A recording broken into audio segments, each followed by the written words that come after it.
मैत्रिणींनो, आज आपण मऊसूत अतिशय सुमधुर मलईदार असं आम्रखंड बनवण्याची अगदी साधी सोपी आणि अचूक पद्धत पाहणार आहोत.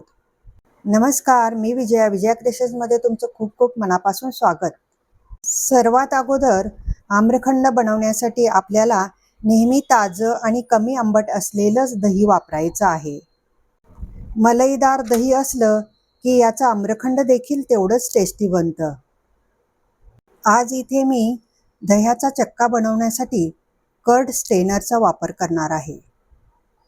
चला तर कर्ड मेकरचा वापर करून अतिशय कमी वेळेमध्ये चविष्ट मलाईदार क्रीमी टेक्स्चर असलेलं आम्रखंड बनवायला घेऊया. सर्वप्रथम कर्ड मेकरमध्ये दही ओतून हे रात्रभर आपण फ्रीजमध्ये पाणी गाळून घेण्यासाठी ठेवूया. इथे मी साधारण 400 ग्रॅम दही घेतलेलं आहे. 5 ते 6 तासानंतर अशा प्रकारे दह्यातलं पाणी पूर्णपणे स्ट्रेन होऊन खालच्या भांड्यामध्ये आलेलं आहे. हे पाणी तुम्ही झाडांना घालू शकता. आता इथं बघा किती मस्त असं मलाईदार आणि घट्टसर माझं हे दही आहे. चला तर लगेच आपण आम्रखंड बनवायला घेऊयात. सगळ्यात आधी आपण एक वाटीभर आंब्याच्या फोडींचा रस बनवून घेऊया. इतर साहित्यामध्ये चक्का, साखर, दुधाच्या शाईमध्ये भिजवलेलं केसर, वेलची पावडर, जायफळ पावडर आणि थोडेसे ड्रायफ्रुट्स. सुरुवातीला आपण एक बाउल घेतला आहे. त्यात आता आपण हे चक्का काढून घेऊया. आता इथं बघा किती मस्त असं मलाईदार आणि घट्टसर हे दही तयार झालेलं आहे. साधारणपणे 2 वाट्या हा चक्का भरला होता.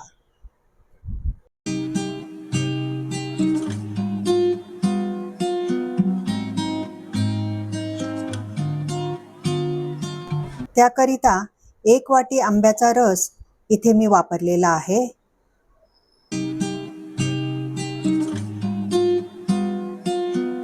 आता यामध्ये 1 वाटी एकदम बारीक दळलेली पिठी साखर घालूया. तर ही पिठी साखर मी खडी साखरेची घेतलेली आहे, जी शरीरासाठी खूपच थंडावा देतं. सोबतच थोडी इलायची पावडर घालूया. 2 ते 3 चमचे केशरचं दूध तेही घालूया. संपूर्ण साहित्य घातलं गेले. आता हे आम्रखंड छान असं एकजीव करून घेऊया.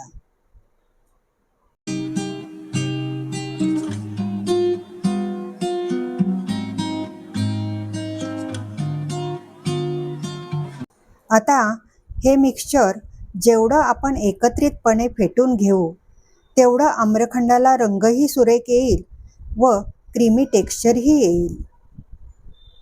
बघा, हे आम्रखंड जरा सुद्धा पातळ झालेलं नाही.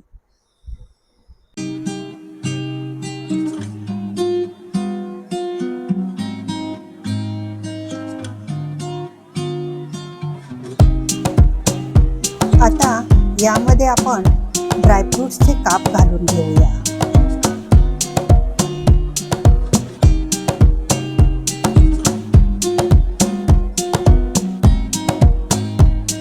आता यावरती आपण थोडीशी जायफळ खिसूया. जायफळमुळे स्वाद छान येतो.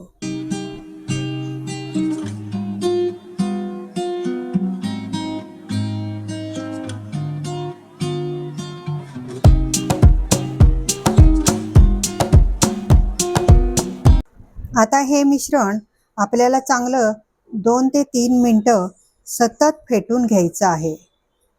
त्यामुळे छान असं क्रीमी टेक्स्चर आलेलं आहे आणि चमकही मस्त येते. आता आपलं हे आम्रखंड तयार झालेलं आहे. आता हे आम्रखंड फ्रीजमध्ये थंड करायला ठेवूया. तर बघा, खूपच कमी वेळेमध्ये आपलं खूपच छान असं घट्टसर मऊसूत जराही पाणी न सुटता आम्रखंड तयार होतं. त्यामुळे तुम्ही देखील हे आम्रखंड नक्की ट्राय करून बघा.